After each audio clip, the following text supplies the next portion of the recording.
Terima kasih Anda masih setia menyaksikan Bukan Perempuan Biasa. Masih bersama saya Dias Zahril dan tentunya juga Ibu Yu, seorang komisioner Bawaslu Kabupaten Goa.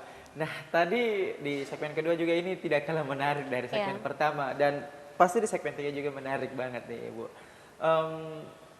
Berbicara mengenai mobilitas, aktivitas, organisasi ataupun pekerjaan seperti itu. Seperti yang saya baca di kurikulum vitanya atau personal datanya Bu Yus ini bahwa tercatat juga atau terjun dalam forum dunia anak dan perempuan.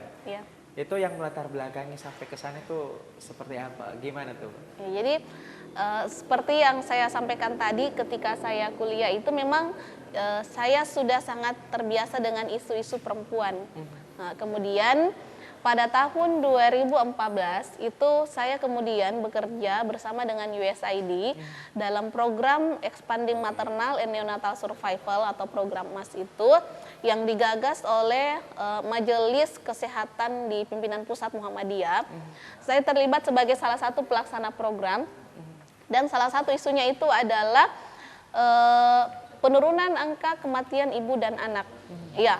Nah, wilayah program saya itu adalah Kabupaten Goa, di mana Kabupaten Goa itu adalah salah satu penyumbang tertinggi kematian ibu dan anak. Dia menjadi salah satu kabupaten dengan angka kematian cukup mengejutkan ya. Iya, ibu dan anak di Sulawesi Selatan. Nah, dengan latar belakang itu sehingga Goa ini menjadi sasaran program kita, bagaimana supaya Goa ini bisa menurunkan laju untuk kematian ibu dan anak. Kalau berbicara mengenai yang tadi Ibu jelaskan mengenai forum peduli perempuan dan anak, ini boleh tahu nggak itu tahun berapa itu didirikan? Dan kalau nggak salah Ibu adalah foundernya ya?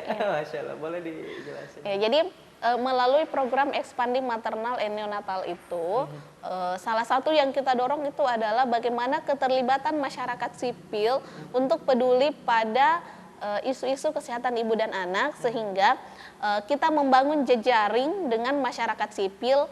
Kita bentuklah Forum Kesehatan Ibu dan Anak. Kalau di Goa itu namanya Forum Kesehatan Ibu dan Anak Apakah Baji. Apakah Baji itu artinya memperbaiki. Jadi ada banyak organisasi-organisasi yang terlibat di situ, seperti Ormas dan Muhammadiyah, NU, kemudian dari gerakan-gerakan kemahasiswaan, kemudian dari lembaga-lembaga swadaya masyarakat yang ada di Goa. Itu pertama kali kita dirikan, kalau saya tidak salah itu tahun 2015-2016. Oke, berarti sudah 7 tahun lebih ya memasuki usia ke-8 seperti itu. Jadi fokusnya itu adalah kita melakukan pendampingan bagi ibu hamil.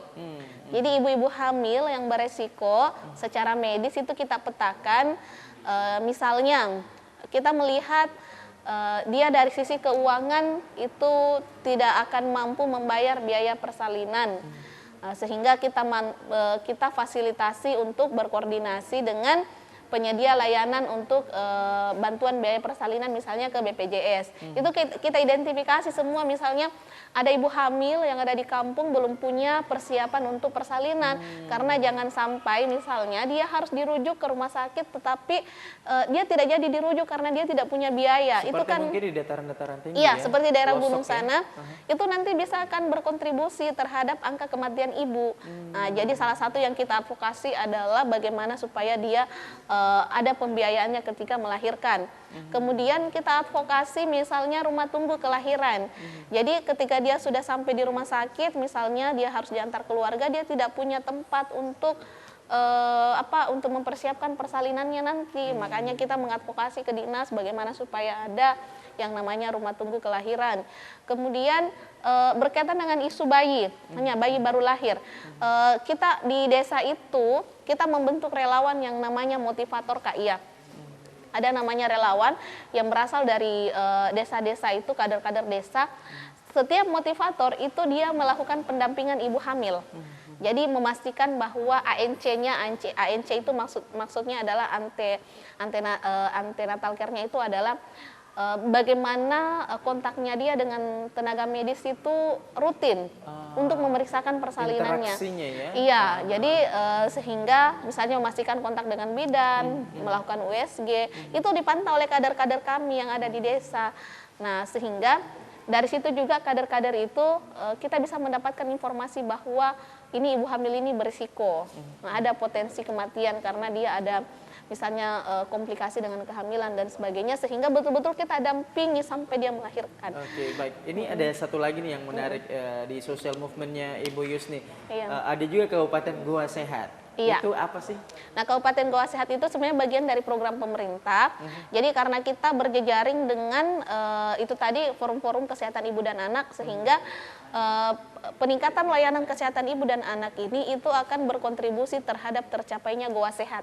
Nah, Goa Sehat ini menjadi bagian dari program pemerintah menuju Kabupaten Sehat, sehingga kita juga bergabung di forum itu. Salah satunya adalah kita mensupport bagaimana supaya peningkatan kesehatan ibu dan anak juga bisa meningkat. Itu memang betul-betul menyasar ke pelosok-pelosok Iya. atau seperti apa? Iya, kami memang turun semua ke desa-desa sosialisasi. Jadi bagaimana masyarakat itu bisa hidup sehat. Nah, kalau fokus isunya saya itu kan adalah kesehatan ibu dan anak. Jadi memang yang kami banyak lakukan berikan sosialisasi itu adalah kepada ibu-ibu yang sedang hamil. Jadi kita membentuk yang namanya kelas-kelas ibu hamil, kemudian kelas-kelas ibu menyusui. Itu kita lakukan pendampingan di situ, dan fokus isunya itu adalah bagaimana supaya angka kematian ibu dan anak itu bisa ditekan. Karena Tantangannya, ini Bu, di lapangan biasa yang ditemui banyak sekali. apa saja itu boleh tahu? Misalnya dari perilaku ibu hamil yang memang tidak memiliki kesadaran untuk memeriksakan kehamilannya. Kemudian dari terkadang banyak mitos-mitos yang berkaitan dengan ibu hamil ya. Betul. Banyak sekali mitos-mitosnya. Itu juga kita harus melakukan pendidikan kepada Edukasi, masyarakat, edukasi pada masyarakat dan keluarganya, terutama suaminya, ibunya, mertuanya yang banyak mitos-mitosnya tentang kehamilan ini kan kadang ada yang tidak mau ke rumah sakit, ada yang hanya mau melahirkan di rumah. Ya, penyampaiannya kalau kita sudah berapa turunan ini semuanya melahirkan di rumah, ya selamat-selamat di semua. Nah, ini kan yang kita berupaya untuk lakukan berikan pendidikan bahwa kalau misalnya dia kehamilannya berkomplikasi, dia harus SC misalnya, dia tuh kan harus dirujuk ke rumah sakit, tidak bisa melahirkan di rumah. Pernah ada nggak sih penolakan sampai pada level ya katakanlah ini pahit seperti itu? Iya. Sampai jangan sampai nggak keterima begitu di Iya. reject. Itu sempat sampai ada pada level seperti itu Iya, nggak sih? Bu? banyak karena kader-kader yang mengalami itu adalah kader-kader pendamping ibu hamil kami yang ada di desa. Itu biasa kadang mengalami penolakan. Misalnya ketika kita sudah minta ini harusnya dirujuk ke rumah sakit, Bu. Harusnya dirujuk. Ya, sehingga kadang kami menemukan beberapa fakta itu bahwa ada ibunya misalnya meninggal karena pendarahan. Oke. Seperti itu. Oke, baik, kita Iya. tahan lagi Iya. ya. ini makin kesini makin menarik pemirsa ya. Kita akan kembali usai jeda berikut ini, tetaplah bersama kami di Bukan Perempuan Biasa on TV Sulsel.